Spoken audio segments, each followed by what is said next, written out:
Hello, welcome to episode 3. I have been gone a really long time and I didn't mean to. I was in kind of a funk, I think, and I didn't want to knit because I was stuck. Did you ever get stuck? And like you were either stuck because in a knowledge place or stuck in a decision place. And so this was stuck in a place of indecision, I guess. And it had to do with a work in progress that I've talked about before. And it's my Soldatna crop sweater by Caitlin Hunter. I finally got kind of on the, right path with the yoke. And now it's like, because I am not liking my color choice. And so I think I'm going to have to frock it. And that is, it's too bad. But this time I'm frocking it because of my own fault or my own, I don't know, indecision or bad decisions, whatever you want to call it. So I'll show you. It's right here, sitting beside me.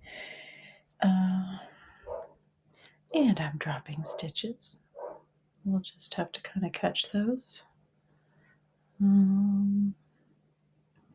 Okay.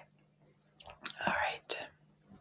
So, showed this before, and it's like I love the pink, and there's a little bit of white with speckles in here.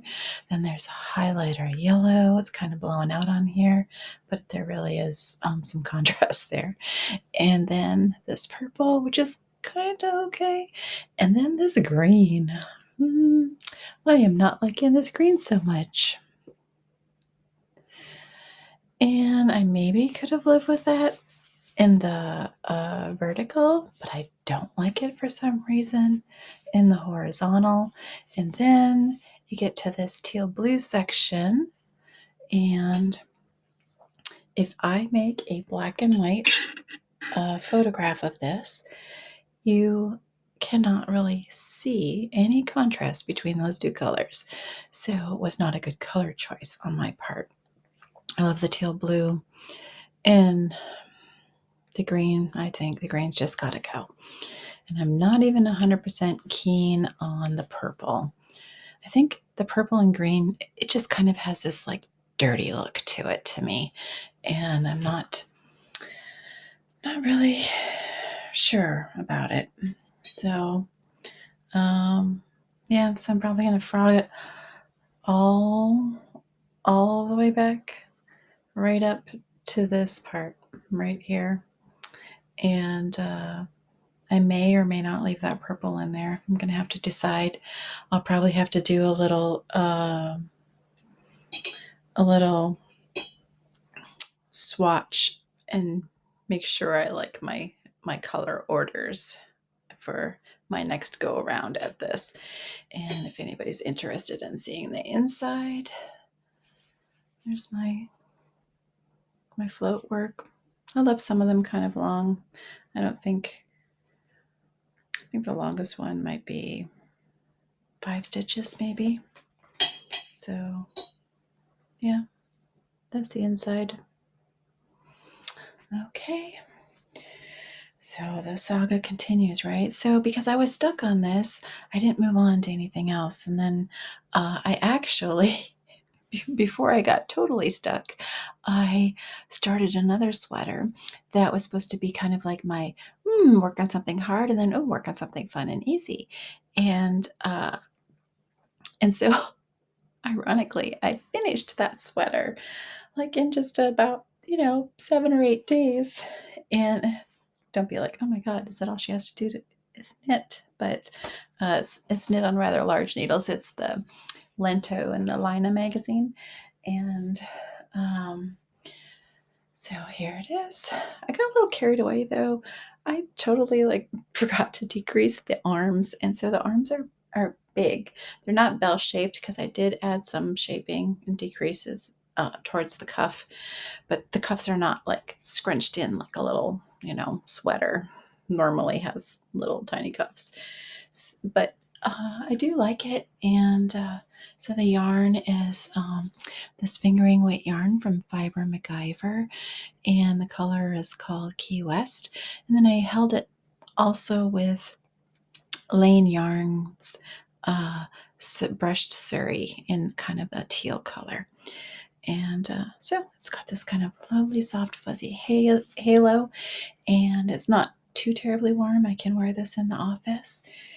And okay, so let's see if maybe I'll throw it on. Okay, hold on 1 second. Okay, all right.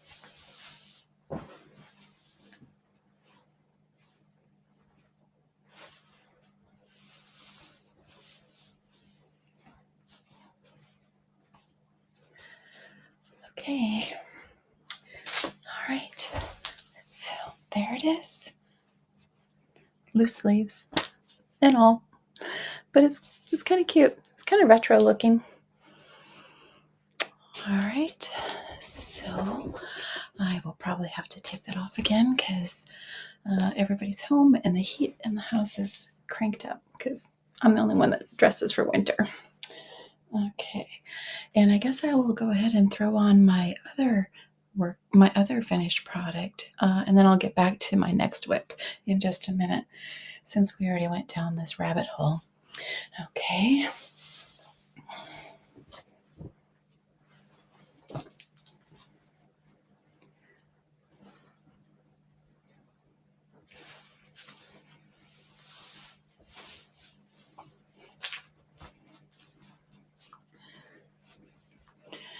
This is the Andrea Mowery Weekender, and you're like, what? Wait, that doesn't look like it.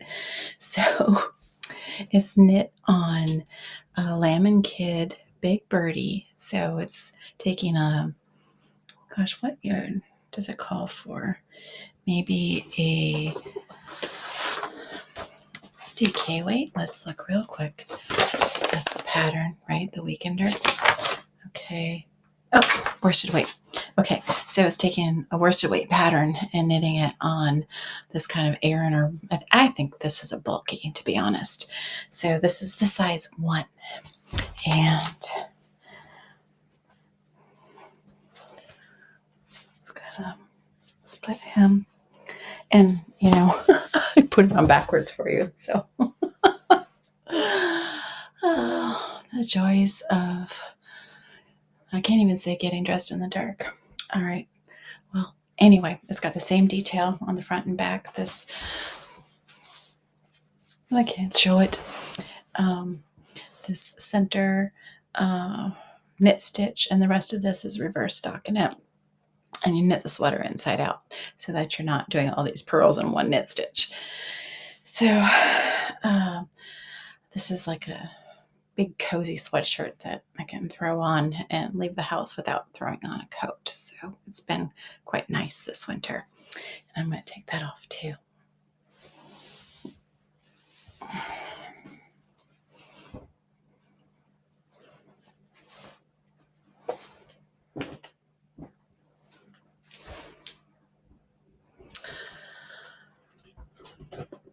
Okay. All right. So I was actually talking about the things that I was working on. And work in progress became a finished object, obviously. So now I have, since I was still stuck on my Soldotna and kind of stuck in this decision phase on what I want to do with it, I started working on something that I thought would be kind of not easy, but just maybe easier on the mind. There weren't too many decisions to make with this one. So this is Aimee Sher's coloring book Raglan, and let's see if I can kind of hold it up here for you. I'm not quite splitting for sleeves yet. I'm pretty close. I think I'm about maybe 4 or 6 rows from splitting for sleeves. These are the Raglan lines, and it has short rows to make the back, higher in the back than in the front, so that your sweater doesn't come across your neck and kind of choke you. And so this color, I believe, is called Wait. And then what it is kind of this like barber pole. Let me hold this way up there. So this is a dark with a light yarn kind of wrapped around it. And then it has a contrasting color. So it's kind of like negative and positive space, maybe would be a good way to describe it. And so the next color is the teal with the dark wrapped around it. And so here's the original color, and then this will be the color of the stripes. And it's been really nice to work with. It's really a really springy yarn. So let's see, the colors Wait and See, and they go together like that. And it is by, well, first of all, it's called YinYang, and it is by Loop Fiber Studio. And I got that at New York Sheep and Wool last October. But they also go to Maryland Sheep and Wool, and so I will maybe consider getting some more, because it's been fun to work with. And they have such fun color names. You could go to their website and see. I'll put a link down below. It's just really fun. So I imagine I've got a couple weeks left on that sweater, and then it'll be done. I'll put a little picture in here of the pattern, and then I'll put a link to it in Ravelry down below.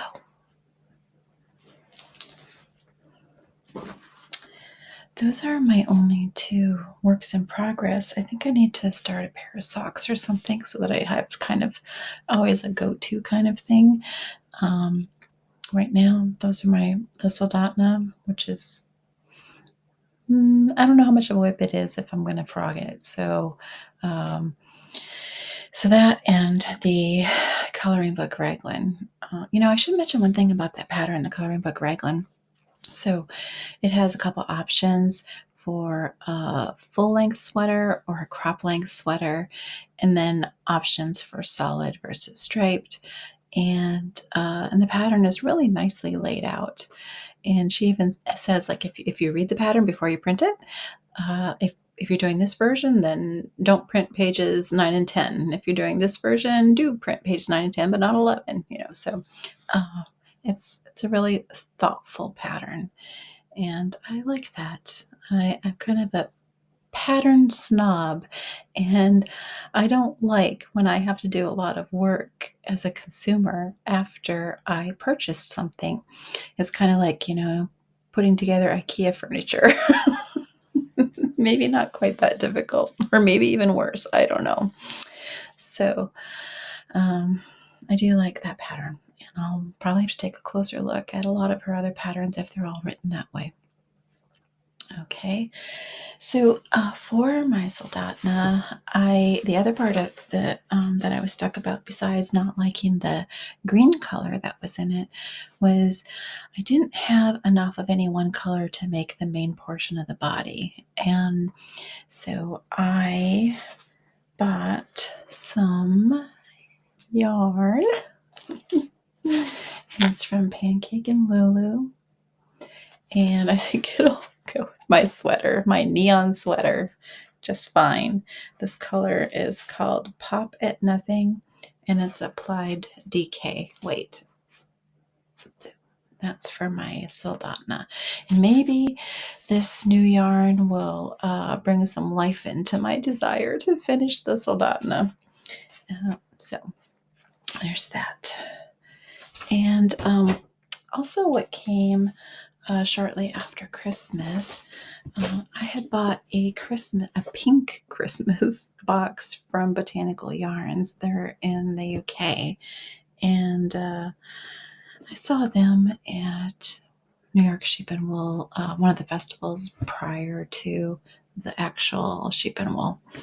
And I ordered this box online, and it came literally in a box, right? Botanical Yarns. And I took all the goodies and other stuff out, but it has this, they call it natural fluff. It's alpaca, merino, and cotton.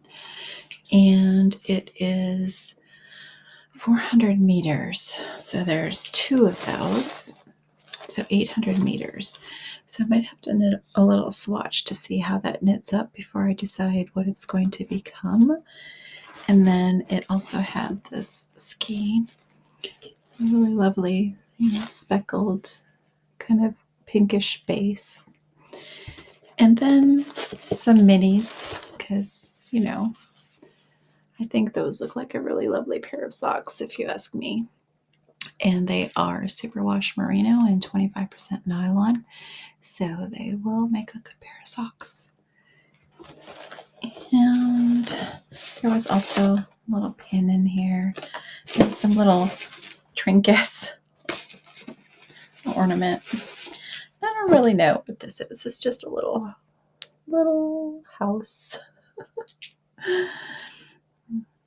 So there were a couple other things. I think maybe a set of stitch markers, and there might have been some needle,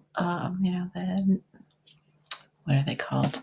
Needle protectors, so that your stitches don't fall off the end of your yarn. So there's that. And then I kind of splurged on myself for Christmas, and I bought a bag by a Tenty, and here it is. And one of the things that I really love about it is that it has a hinged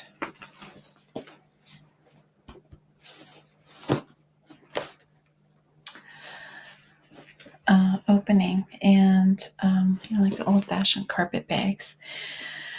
I would love it if they would make a literal rectangle, a doctor's bag in this pink color.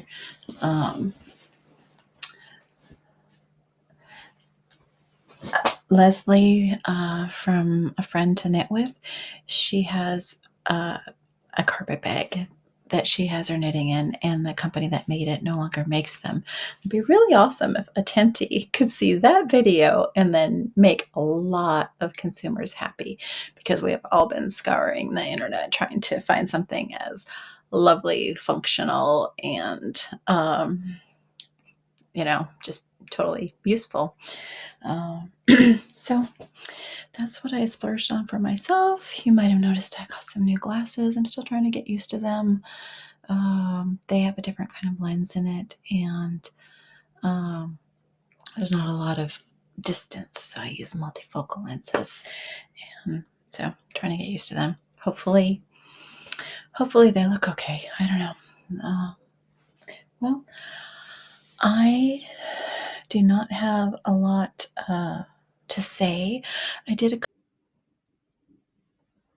Hey, editing MJ here.